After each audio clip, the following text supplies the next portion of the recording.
தந்தை மகன் தூய ஆவியின் திருப்பெயராலே ஆமென். கடவுள் தம் இறையாட்சி பணிக்கென அழைப்போரை துன்ப விளை நிலங்களிலிருந்து அறுவடை செய்கின்றார். மறைசாட்சிகளின் இரத்தம் நம் திரு அவையின் வித்தும் சொத்தும் ஆகும்.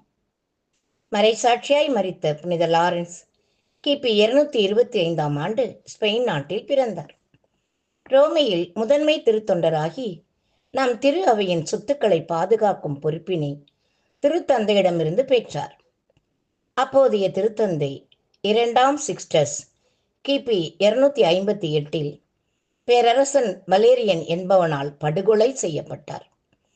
அதன் பிறகு திருச்சபையின் சொத்துக்களை தன்னிடம் ஒப்படைக்கும்படி கட்டளையிட்டான் பேரரசன்.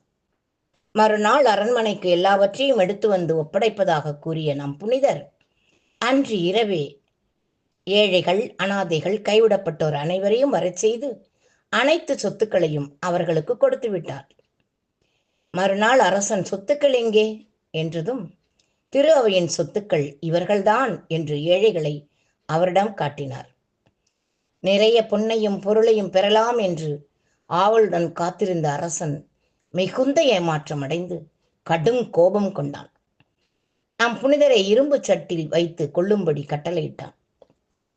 கீழே அனல், மேலே எண்ணெய் சட்டியில் நம் புனிதர் இந்த அளவில்லா சித்திரவதையின் போது காவலர்களிடம் ஒரு பக்கம்தான் வெந்திருக்கிறேன், மறுபக்கம் என்னை திருப்பி போடுங்கள் என்று கூறி மன திடத்துடன் கிறிஸ்துவுக்காக இந்த வேதனையை வீரத்துடனும் மகிழ்ச்சியுடனும் ஏற்றுக்கொண்டு மரித்தார். புனிதரானார். தாம் உயிருடன் வாழ்ந்தபோது பலரை மனமாற்றி திருமுழுக்கு கொடுத்தார்.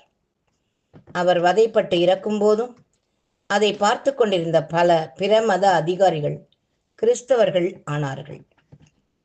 பற்பல புதுமைகள் இவரது கல்லறையிலும் திருத்தலங்களிலும் நிகழ்ந்து வருகிறது. ரோமில் 6 ஆலயங்கள் இவர் பெயரில் அமைந்துள்ளன. இவரது திருவிழா ஆகஸ்ட் 10ஆம் நாள் நம் திரு அவையில் கொண்டாடப்படுகின்றது. ஒருபோதும் உன்னை பிரியா நிலையான உறவொன்று வேண்டும், என் உடல் கூட எரிந்தாலும் உன் நாமம் நான் சொல்ல வேண்டும். நினைவிலும் நீயே, என் கனவிலும் நீயே, நினைவிலும் நீயே, என் கனவிலும் நீயே, நீங்காத நிழலாக வா இறைவா. Praise the Lord. மரியே